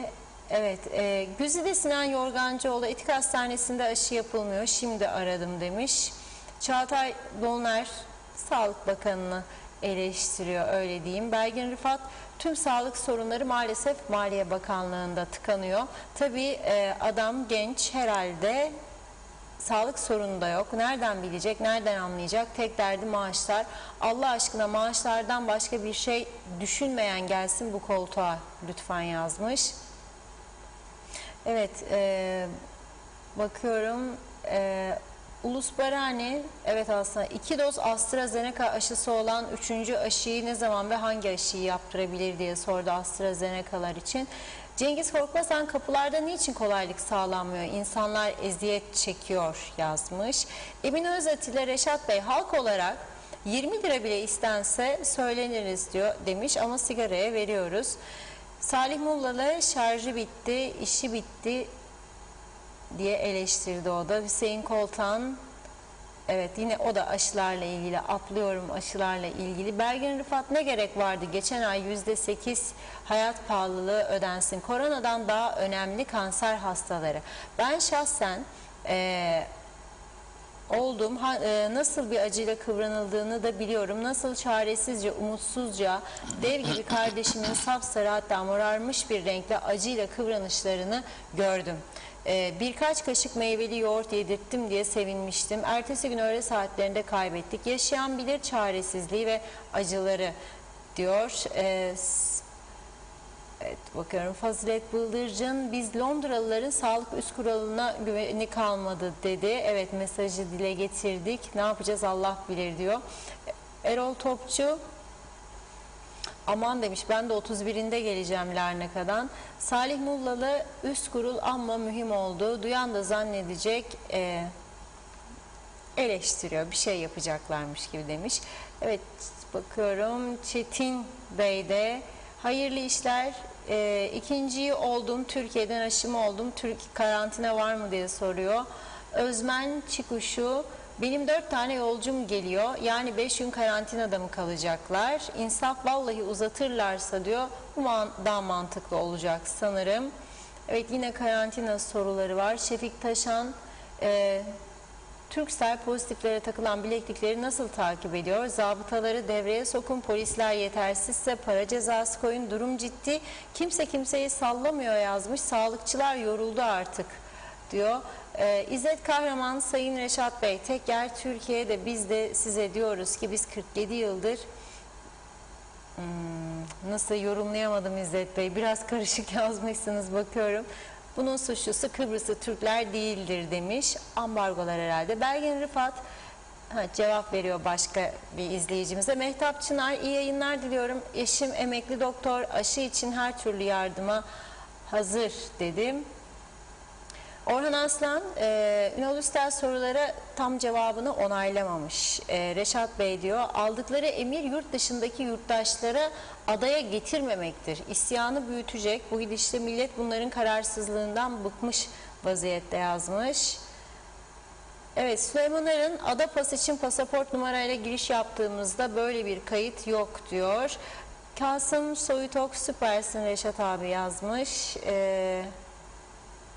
Evet, yine aşı ile ilgili sorular var, onları atlıyorum mecbur. Seniz Yönel'de Adapas sisteminde aşı belgesi oluşmuyor, bilgi bulunamadı yazıyor, sistem çalışmıyor mu dedi. Mehmet Sporcuoğlu, Sayın Bakan'ın konuşmasından 2 Sinovac aşısı olan ve 6 ayı dolan vatandaşlara 3. aşı BioNTech vurulmayacak der. Peki bu vatandaşlar ne yapacak? Yok, tam tersi, 2 Sinovac, onun üzerine 3. de BioNTech'te olabiliyor, yine Sinovac'ta olabiliyor. Ünal Başarır, iyi yayınlar. KKTC vatandaşıyım. Şu an İstanbul'dayım. 6 Ağustos'ta döneceğim. Karantina var mı diye sordu o da.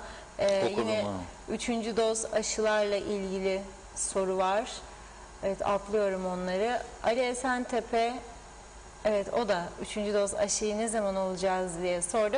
Ben mesajlara bu arada bir ara vereyim. Bir müziğimizi dinleyelim. Sonrasında tekrar kalan farklı mesajları da sizlere aktarmaya çalışayım. Evet, müziği dinleyeceğiz tabii. Şimdi daha çok mesaj geliyor. Gerçekten ben de üzülüyorum. Yani dün devlet hastanesinin önündeki kalabalığı gördük. Üzülüyoruz. Ben bu konuda belediyelerimize de çağrı yapmak istiyorum. Hepsinin, hemen hemen hepsinin fazladan elemanları var. Tamam mı? Şimdi bu belediyeler hiç olmazsa bu aşı yapılan veyahut da PCR testi yapılan yerlere bir göz atsınlar. Bugün bana bir video gönderdiler. Az sonra, şarkıdan hemen sonra o videoyu yayınlayacağım. Bugün Lefkoşa'da Mücahitler sitesinde çekilmiş bir video. Kısa bir görüntü var. Etraf pislik, çöplük içerisinde. Yahu zaten insanlar orada gerilim içinde gidiyorlar. Bekliyorlar saatlerce. Ya atanlar ama gene vatandaştır. Olabilir. Yani onları durduracak bir sistem lazım.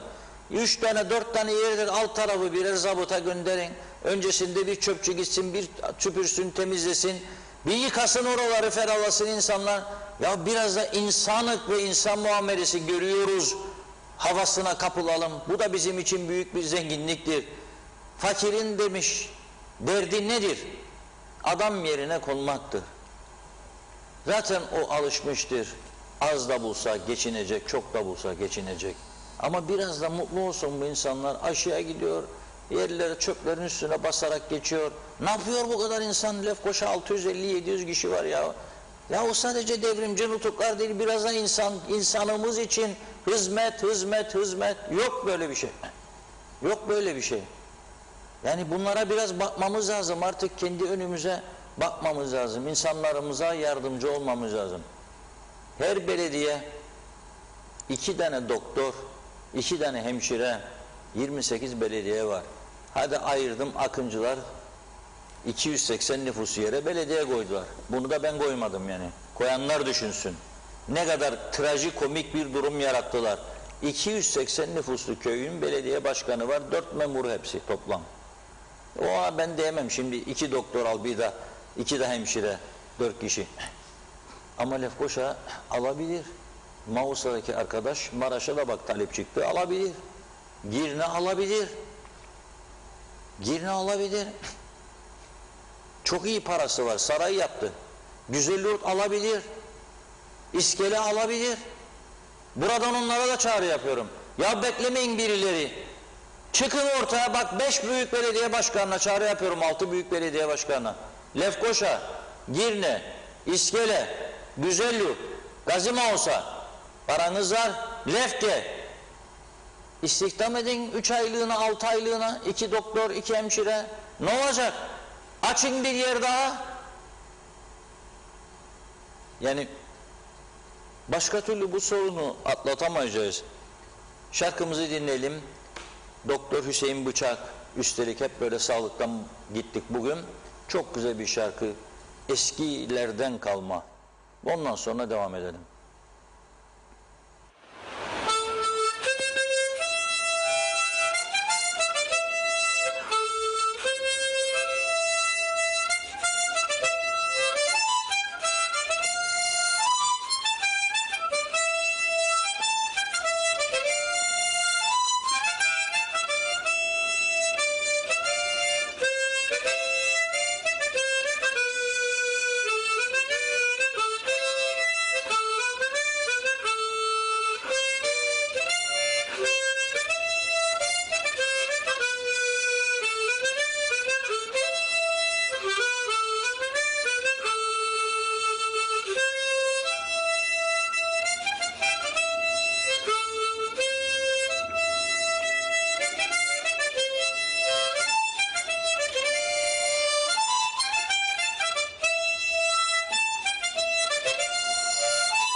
Evet, Doktor Hüseyin Bıçak'tan dinledik. Gözleri ömre bedel. Bir zamanlar Türk filmini çok seyrededik ya, şimdiki dizilerimizler yoktu tabii. Türk filmleriyle moral bulurdu insanlar. Ne de güzeldi o Türk filmleri. Şimdi tak tak silah, tabanca, bıçak, şiddet, bu diziler vatandaş da izliyor. İzleyenlere helal olsun. Hayatta bakmam bile. İyisi de var işlerinde belki ama bakmam bile ben. Neyse. Şimdi Rumlarda da tabii durum çok kötü. 1000'e yaklaştılar. Her gün tedbir üstüne tedbir ama kapatma yok. Adam diyor ki aşı olmayanı devlet dairesinden içeri koymam. Kiliseden içeri koymam. Alışveriş merkezlerine koymam. Yoksa yok. Bir kişi dün akşam Limasol'da bir restoranta gitmiş. Adam doğal olarak kapının önünde levha da var. Demiş ki Safecard pasını isterim. Safe pas cep telefonunda gösteriyor böyle. Diyor ki ne safe pası diyor, yoktur diyor. Beni koyacaksın. Koymam deyince çekmiş çakıyı adama sokmuş. Ama tabii çürüyecek şimdi içeride. Öyle bizdeki gibi de öyle 6 ay 1 yıldan yahut da yatır kefalet 10.000 Türk lirasıyla çık da git de 4 sene sonra seni yargılarım. No. 8 gün tutukluluk vermişler kendine. 8 gün sonra durumu görülecek. Büyük bir ihtimalle cezaevinde geçirecek birkaç yılını. Ama tedbirleri alıyorlar. Fakat Rum lideri Anastasiadis kendine o kadar çok güveniyor ki aşıları tamam, muntazam bir şekilde. Dün akşam Atina'ya gitmiş. Görüyoruz fotoğraf değil mi? Doğrudan soluğu tavernada almış. Yanında da güzel bayanlar var tabii. Gördüğünüz gibi keyfine değecek yok. Burada Cumhurbaşkanımız Tatar'a mesajları verdi, pasaportunu alacağım elinden dedi falan. Bunun yarattığı o mutlulukla Atina'ya gitti. Bir güzel de eğlendi. Keşke bir şarkıda Sayın Ersin Tatar için isteseydi. Seviyorum kardeşim mu diyebilirdi mesela. Öyle bir şarkı var mı bilmiyorum. Genelde Rumlara söylediğinizde, Türk gördüklerinde çaldırdıkları şarkı ne biliyor musunuz? Git tavernada. Hele 2003'te kapılar açıldı ya, gidip gelmeleri başladı. Beni de bir iki Rum gazeteci arkadaşım götürdü. Var mı bir istediğin şarkı dedi bana. Arkadaşım, var tabii dedim. Hah, anladım dedi. Neyi anladın dedim. Ya Mustafa ya Mustafa dedi. Yok be dedim. Ya Mustafa dedim. Babama çaldır dinledirdiniz. O zaman da kandırırdınız bizi dedim. Babalarınız falan filan. Tak tak tak. Ya Mustafa o zamandan kalmadır. Orası demisu dedim. Yarın bu şarkıyı dinleyebiliriz. Olmasa mektubun. Türkçesi de çok güzel. Yunancası da çok güzel. Yarın belki bunun fırsat olursa dinleriz. Şimdi o sabahleyin bana izleyicimizin, bir bayan izleyicimizin gönderdiği videoyu getiriyoruz ekrana. Ondan sonra programımızın sonuna gelmiş olacağız, tamamlayacağız.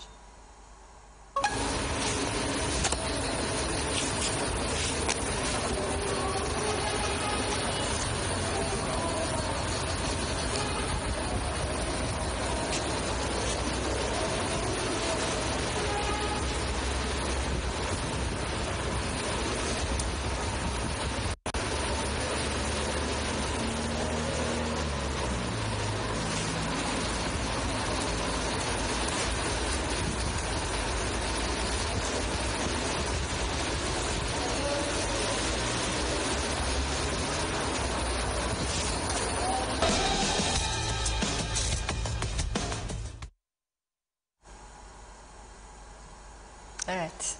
Evet, Savaş arkadaşımıza da teşekkür ederim. Gördük değil mi bu Lefkoşa Mücahitler sitesi, tarihi de bir yer ya. Biraz saygı yok mu?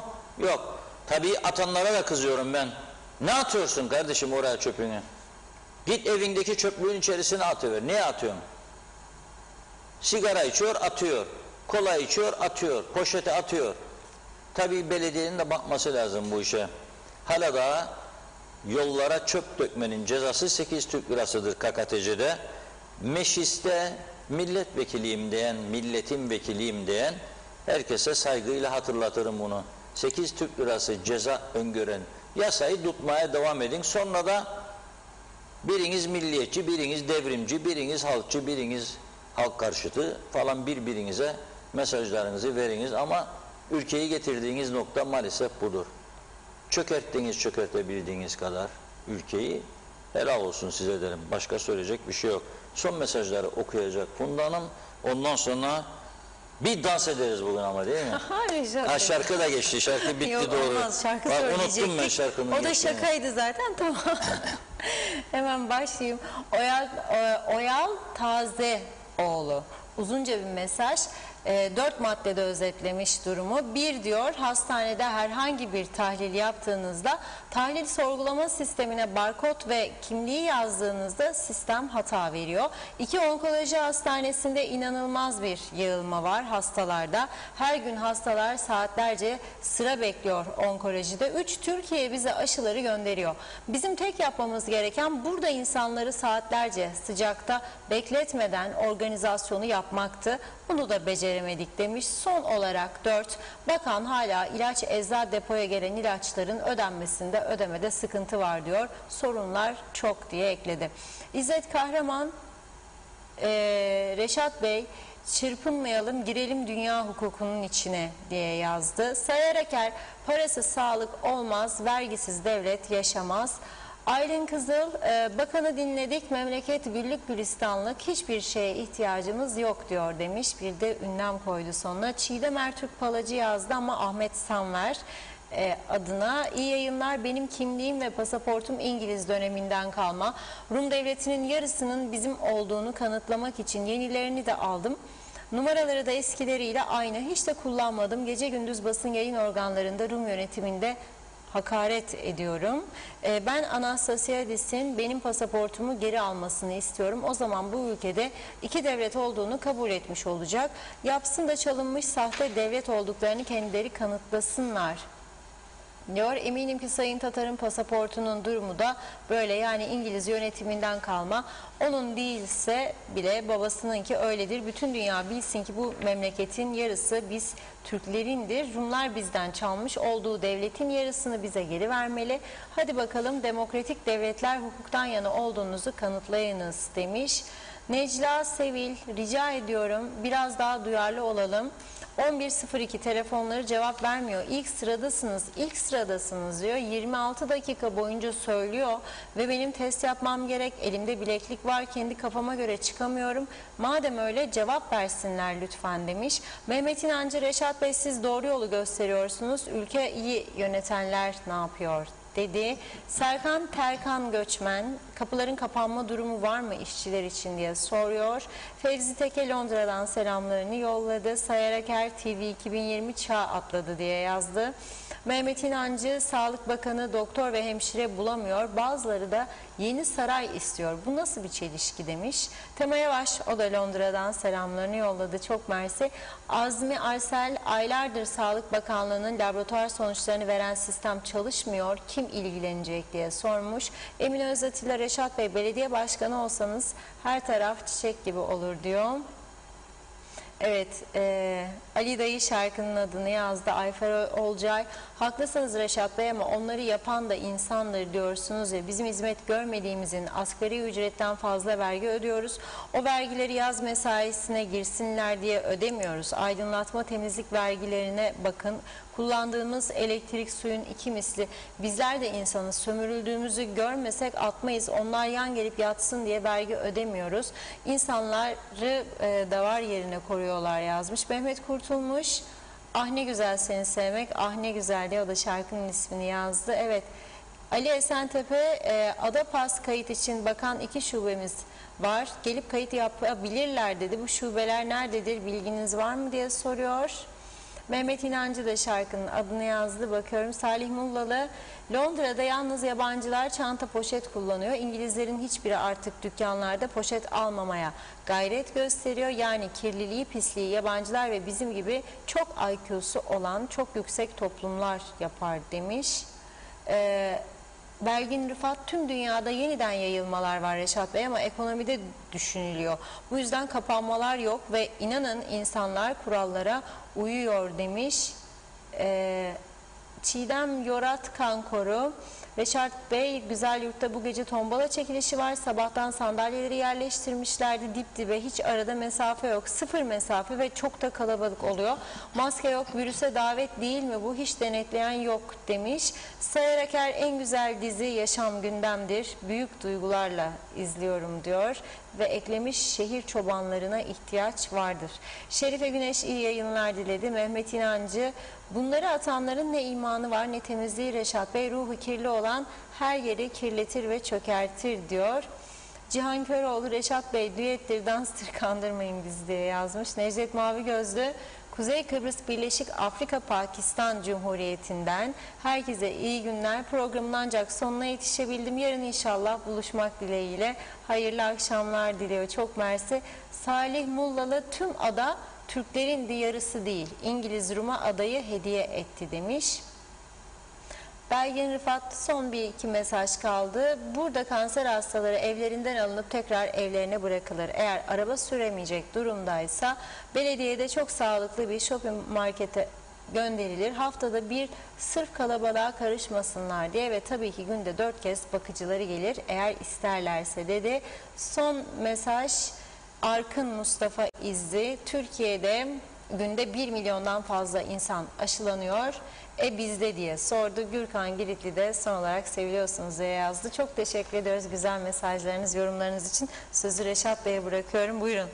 Evet, çok teşekkür ediyoruz bizler de. Yarın kaldığımız yerden devam edeceğiz ama az önce Sayın Sağlık Bakanı'na da canlı yayında söylemiştim. Bu şekilde gitmesine, bu aşı meselesinin özellikle seyirci kalmamız doğru değildir. Elimizden gelen her türlü gayreti göstereceğiz. Bazı belediye başkanlarıyla görüşmeler yapacağız. Bazı işletmelerle ve yol göstermeye çalışacağız. Buyurun işte size aşı merkezi, buyurun doktor, buyurun hemşire, biraz yol alalım. Çünkü bu şekilde olmayacak. 3. doz aşılara sıra geldi. Daha biz 1 ve 2'leri yapamadık. %50'ye yakın bir kısmı toplumun aşısızdır şu anda. Bazı izleyicilerimiz yazdı, çok haklı bir şekilde yabancılar var, haberleri bile yok. Aşılama nerede yapılır, nasıl yapılır bilmiyorlar.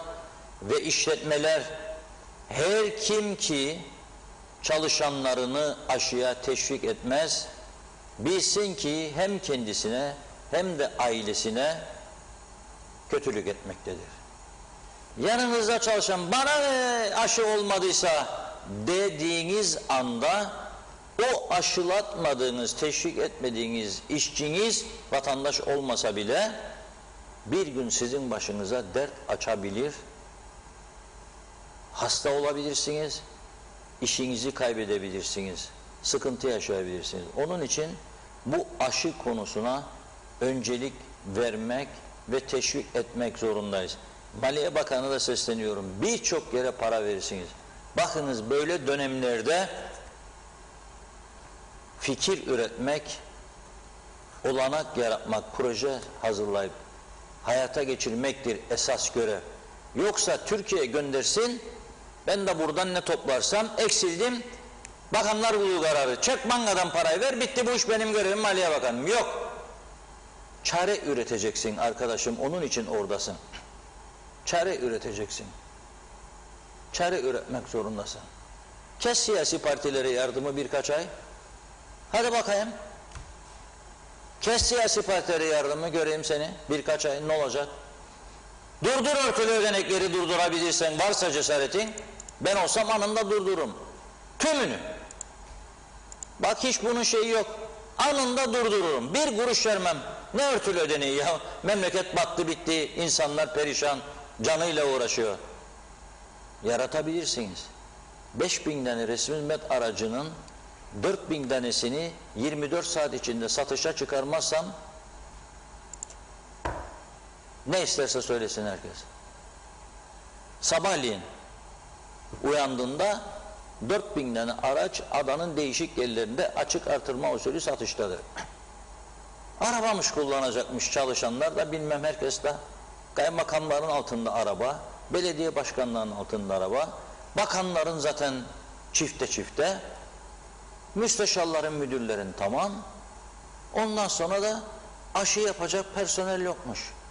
13 milyon ilaç parasını ödeyecek kaynak yokmuş da kanser hastaları ilaçsızlıktan perişanlık yaşayacak, 45 derece ateşin altında bekleyecek sizi. Böyle ülke yönetimi olmaz. Kusura bakmayın. Ama biz vatandaşlar olarak çare üretmeliyiz. Tekrar çağrı yapıyorum.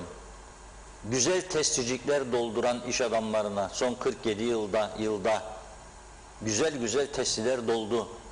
Ya 1'e razıydınız, 2 oldu. 2, 3 oldu. 3, 4 oldu. Yeter artık. Dur biraz. 4'ü 3'e çek ve gene o 3, 6 olur yarın. Merhum Denktaş'ın bir sözü vardı. Hakkı Hatun Bey sağdır, bilecek. UBP 2'ye parçalandığında bilinçli bir şekilde da Demokrat Parti kurulduğunda Rauf Bey oğlu Serdar Bey'i parti başkanı yapmak istediğinde başbakanın önüne atsın diye Hakkı Hatun Bey'e teklif etmiş. Başbakanlıktan ve parti başkanlığından çekil. Hakkı Bey de şu mesajı verdi. Bir adım geri gitmesini bilenler gün gelir 2 adım öne atlarlar. Hakkı Bey de bunu dinledi, çekildi. Sonra ne oldu? Hakkı Bey gerçekten başbakanlık yerine meclis başkanlığına atandı. Yani 2 adım öne atladı. Onun için ben ne diyorum? 4 testiyi 3'e çekerseniz, ben buradan söylüyorum, okuyacağım, üfüreceğim de bu akşam. 3 testi sizin 6 olacak sonra. Ama bir tanesini olsun, biraz paylaşalım vatandaşların iyiliği, sağlığı için. Ya da o da kalsın size. Verin, fazla dükkanlar var, villalar var. Bir tanesini 6 aylığına tahsis edin. Bir şeyler olsun, insanlar gitsin, doktoru, hemşiresi. 2 doktorun parasını ben ödüyorum, 1 yıl süreli deyin. Çok para tutmaz ya. 10 bin liradan 120 bin bir yıl. 2 tane doktor 240 bincik. Sterline çevirdiğimde ne eder? 24 bincik. Para değil bile, sizin için hesabı kitabı olmaz. Yapın bu işleri lütfen. Başka çaresi olmayacak. Sizin de çocuklarınız var. Aileniz var, torunlarınız var. Yani paylaşalım. Evet, yarın bu listeleri geniş bir şekilde de sizlere ekranlara getireceğiz, gazetemizde duyuracağız. Bu konuyu gündemimizde tutmaya devam edeceğiz. Sağlıklı günler diliyoruz. Biz de size çok teşekkür ediyoruz her zamanki gibi. Evet sevgili izleyenlerimiz, yarın yine aynı saatte görüşmek üzere diyorum ben de. Şimdilik hoşçakalın.